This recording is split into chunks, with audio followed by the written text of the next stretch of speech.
कितने समझ रहे हैं? आपको लोग देखते हैं, आपको अवेट कर रहे हैं वो आपकी टेस्टिमनी की। आपको क्या लगता है जो 14 साल बाद बेबी लेके यहां से जा रहा है, क्या लोग उन्हें देखते नहीं? क्या उनके रिश्तेदारों को मालूम नहीं कि वह परमेश्वर देता नहीं उनको 10-10, 14-14 साल, ताकि सभी रिश्तेदारों को पता हो जाए ओ दे मुंडा हो गया, ओ दे कुछ होया? नहीं जी, नहीं जी। हर साल जब 14 साल नहीं जी के बाद 15वें साल आपके हाथ में होगा तो पूछने जरूर आएंगे, भाई हुआ क्या ये? हाँ, और यही टाइम होगा परमेश्वर की ग्लोरी, उसको ग्लोरीफाई करने का। आमीन। मत धोखा दो अपने आप को, मत धोखा दो अपने अपने अपने आने वाले रूहों को जो आपकी तरफ बचाई जानी। हालेलुया।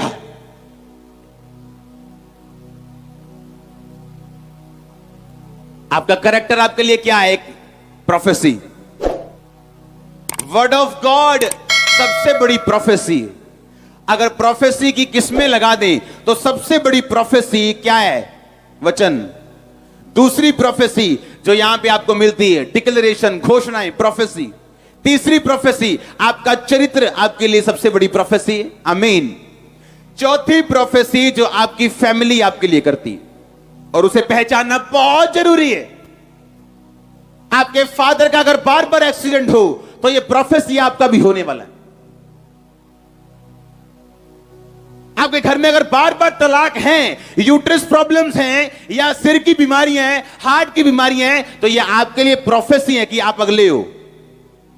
और आपको यह पता है इस प्रोफेसी को कैंसिल करने के लिए मुझे अपनी वेदी की जरूरत है, जहां से मैं प्रोफेसी अपने लिए रिलीज करूंगा और शैतान की प्रोफेसी को कैंसिल करूंगा। पर मुझे मालूम है इस सिस्टर को मालूम है कि उसकी नानी का तलाक हुआ, उसकी मदर ने सारी उम्र संघर्ष किया, अब वो भी बैठी है सेम प्रॉब्लम लेके विदाउट प्रेयर। क्या मूर्खता है कि नहीं है? मालूम है उसके दादे ने संघर्ष किया, बाप ने सारी उम्र पैसा नहीं कमाया इंटेलिजेंट होने के बावजूद, अब आगे बेटा भी वैसा ही है। क्यों? क्योंकि वेदियों को पहचानना ना पहचानना एक मूर्खता है इस दुनिया में आने के बाद। जब एलिया ने जान लिया आसमान से आग उतारनी है तो कुर्बानी देनी पड़ेगी, कुर्बानी देनी है तो वेदी में देनी पड़ेगी, वेदी नहीं है तो बनानी पड़ेगी, अगर टूट चुकी है तो मरम्मत करनी पड़ेगी। बिना वेदी के कुर्बानी नहीं, बिना कुर्बानी के आसमान से आग नहीं उतरती। और जब तक आग नहीं उतरती शैतान आपके सामने खड़ा होकर हंसता है, आपका डिवोर्स हंसता है, वो यूट्रस प्रॉब्लम हंसती है, वो फाइनेंस प्रॉब्लम आपके सामने हंसती है, और आप कुछ नहीं कर सकते क्रिश्चियन होने के बावजूद भी अगर आपकी वेदियां टूटी हैं तो। हालेलुया। आपकी वेदी टूटी है, आपकी फैमिली आपके लिए प्रोफेसी। पौलुस ने कहा तिमुथियुस, जो भविष्यवाणियां तेरे विषय में की गई उनके अनुसार अच्छी लड़ाई को लड़। कोई भविष्यवाणी अपने आप पूरी नहीं होती, उसके लिए लड़ना पड़ता है आपको। हालेलुया। आमीन। मैं परमेश्वर को बोल रहा था, परमेश्वर इस जनवरी से बीच मैं ये क्रेजी बढ़ाने वाला हूं, और मैं कुछ ऐसा करने वाला हूं जिससे वो ग्रेस जो मैं देखना चाहता हूं ये चर्च देख सके। क्योंकि ये जो आप देख रहे हो ये एक छोटा 10 बाय 8 का कमरा है, जो आने वाला है वो किलोमीटर्स का हाल है। और आप इमेजिन कर सकते हो अगर ये 10 बाय 8 फुट का कमरा जिसे मैं बोल रहा हूं, अगर ये कमरा है लाखों हजारों लोगों का, तो हॉल कैसा होगा, कहां तक होगा। और मैंने पता क्या फैसला किया? मैंने कहा गया जनवरी तो 1 महीने की बात है, हम फैसला करके आए आज से हम शुरू करने वाले हैं। क्या जनवरी? बहुत दूर है जनवरी अभी। आमीन। आज से इस वेदी पे आने के बाद मैं एक बीज बो के आया हूं, एक वायदा करके आया हूं। ग्रेस को लेने के तरीके हैं। आमीन। अगर तरीका नहीं बता तो बारिश में छाता लेने वाली बात है और प्रार्थना करने वाली बात है। बारिश, प्रभु मैं गीला हो जाऊं, मैं गीला क्यों नहीं हूं, और छाता ऊपर रखा हूं सिर के। हालेलुया। आपकी फैमिली आपके लिए क्या है? एक प्रोफेसी। अपनी फैमिली की स्पिरिट्स को पहचानो, जो गलत है उन्हें रिजेक्ट करो, जो सही है उन्हें ले लो। That's it. पहचानो उन्हें, आप कहां से निकले हो, और अपनी वेदी को बनाओ, डिक्लेयर करो, घोषित करो, ताकि आप जीत सके, क्योंकि लोग आपको देख रहे हैं। इसलिए लोग इस चर्च के गिरने का इंतजार कर रहे थे पिछले 14 साल से। वो जब तक यीशु मसीह नहीं आएंगे तब तक इंतजार करेंगे, तब तक इंतजार करेंगे जब तक यीशु मसीह आके हमें ले नहीं जाते। उनका इंतजार कभी खत्म नहीं होगा, नरक में भी इंतजार करते रहेंगे वो। हालेलुया। आपकी वेदियां आपको सुरक्षित रखती हैं। जहां आपकी प्रेयर की वेदी काम नहीं आती, आपके बोने की वेदी काम आती। जहां कुछ काम नहीं करता वहां वर्ड ऑफ गॉड काम करता है। आमीन। हालेलुया। आपकी फैमिली आपके लिए क्या है? एक प्रोफेसी। कहां से निकले हो आप? पहचानो उस फैमिली को। देखो कौन सी आत्मा उन्हें तंग करती रही, कौन सा श्राप उनकी लाइफ के ऊपर है। अपने आप को डिस्कनेक्ट करो, अपने आप तोड़ो उसको। हालेलुया। क्या चाहिए शैतान को? उस कर्ज को जो आपकी फैमिली के ऊपर है आपकी लाइफ पे कंटिन्यू करने के लिए। वो नहीं डरता आपके बैप्टिज्म से, आपके नाम चेंज करने से। वो डरता है आपकी पवित्रता से। क्रिश्चियन बन गए, लोगों को दिखा रहे मैं दिन भी काम कर रहा हूं, रात काम कर रहा हूं, और साथ ये नहीं दिखाया तूने तेरी गर्लफ्रेंड भी है। कितने समझ रहे हैं? हां। और यही चीज शैतान को चाहिए कि वो कर्ज जो आपकी फैमिली का उठा के आप पे ट्रांसफर करे। हालेलुया। एक बंदा शेल कंपनी में काम, शेल बड़ी ऑयल कंपनी है, बहुत बड़ी। जब कर्ज काम करते हैं, तो आपको बताता हूं क्या होता है फिर। ब्लेस इंसान, ब्लैक, काला, black man, African man, bless man. Oil company में जॉब मिलने का मतलब है आज के इंडिया के हिसाब से कोई बड़ा सरकारी अफसर लग जाना। इतनी ब्लेस।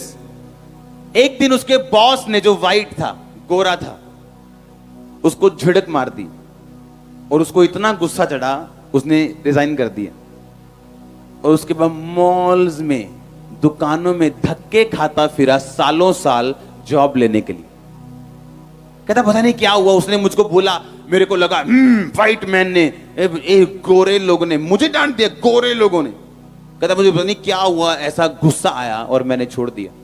और आज तक संघर्ष कर रहे हैं। क्यों? कर्ज। जब कर्ज ऑपरेट करते हैं आपका स्वभाव चेंज हो जाता है। आपको गुस्सा नहीं करना चाहिए उन लोगों के ऊपर, क्योंकि ये क्या है? स्पिरिट। कौन सी स्पिरिट है? कर्ज की। उसे पहचानो और उसे तोड़ो।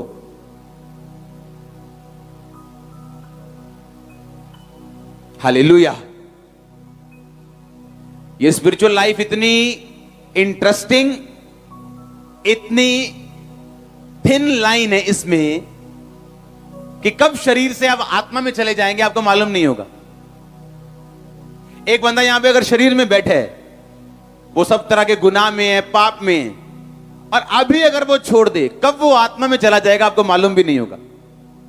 आपके साथ रास्ते में चाहे वो सिगरेट क्यों ना पी के आया हो, अब वो आत्मा में कब चला जाएगा अगर उसने फैसला कर लिया आपको मालूम भी नहीं होगा। यहां बैठा बैठा आत्मिक व्यक्ति कब शरीर में चला जाए आपको मालूम भी नहीं होगा। गंदी बात सोचने में कितना का टाइम लगता है? हां, एक गलत फैसला कितना का टाइम लगता है? 1 सेकंड से भी कम टाइम लगता है। दिमाग में फट करके आप शरीर में चले जाते हो। कितने मेरी बात को समझ रहे हैं? आप इस बात का आप ध्यान से आप सोचना, ये चीजें फैमिली स्पिरिट है। अपने फादर को देखो और सोचो क्यों शैतान आपसे गलती करवा रहे हैं और कहां से वो आपको फंसाने की कोशिश कर रहे हैं। उसका टारगेट कहां पे है, सोचो ध्यान से। अगर फादर की लाइफ में गरीबी का आत्मा काम करता है तो वो उसको गुस्सा दिला दिला के अपने बॉस से पंगे दिलवा रहा है ताकि उसी कर्ज में उसे क्या लेके जा सके, वापिस लेके जा सके। और अगर वो परमेश्वर में उसका पेशेंस, उसकी प्रेयर, प्रभु में भरोसा कि कोई बात नहीं, मैं अपने बॉस के लिए प्रेयर करूंगा, मैं अपने लिए प्रेयर करूंगा और मैं बाहर आ जाऊंगा इन चीजों से, वो चीजें उसको बना के रखती हैं और वो कर्स ऑपरेट नहीं हो पाता जो वापस आपकी लाइफ में आना चाहता है। हालेलुया। अब हेल्प करते हो डेविल की, आपको मालूम है आपकी फैमिली में कौन सा कर्स है, कहां से आप निकले हो। अब शैतान को कोई ना कोई जरिया चाहिए, कोई कांटेक्ट पॉइंट चाहिए, कोई तार चाहिए, वो व्यभिचार की हो, वो चोरी की हो, वो रिश्वत की हो, कोई भी हो, ताकि वो कर्स आपकी लाइफ में वो ऑपरेट कर सके। अगर व्यभिचार है तो बड़ी तार लगाई है आपने, चोरी है तो बड़ी तार लगाई, छोटी छोटी गुनाह है तो छोटी तार लगाई, हां, तो बड़ी तार में करंट भी ज्यादा जाता है, फिर जाता है कि नहीं जाता। तारे काटो शैतान की, छोटी हो बड़ी हो, निकाल दो उनको, आपका फायदा है, परमेश्वर का नहीं। वो तो बैठे जहां बैठे, उसको कोई केस करके पकड़ नहीं सकता, ना उसको बोल सकता, ना कोई सवाल कर सकते हैं। आमीन। आज चर्च आए हो, अपने लिए आए हो, मैं यहां प्रचार कर रहा हूं, अपने लिए कर रहा हूं। आमीन।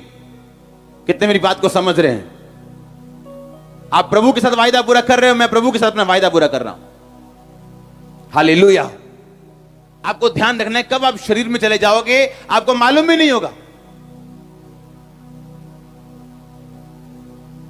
और प्रभु जब जाते हैं आवाज नहीं आती, आने की आवाज आती, आने की आवाज आती, जाने की आवाज नहीं आती। एक दिन मैं, आप लोगों ने मुझे कभी फोन पे बात करते देखा? मेरे लोगों ने, मेरी वाइफ ने भी नहीं देखा। इतनी कम बात करता हूं फोन पे, मैं आता ही नहीं हूं कभी फोन पे। आप रेयरली देखोगे मेरे को फोन पे मैं बात कर रहा हूं किसी से, और रेयरली आप देखोगे मैं कभी शॉपिंग करने गया हूं मैं खुद।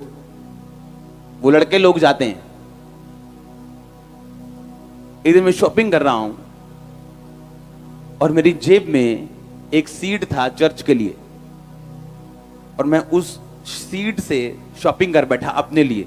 मैं भूल गया था वो पैसा चर्च का। और जब मैं पुलपिट पे गया, वहां परमेश्वर था ही नहीं। और मैं सोच रहा हूं परमेश्वर क्यों नहीं? लोग तालियां बजा रहे हैं, पास्टर जी आ गए आ गए, और मेरे साथ परमेश्वर है ही नहीं।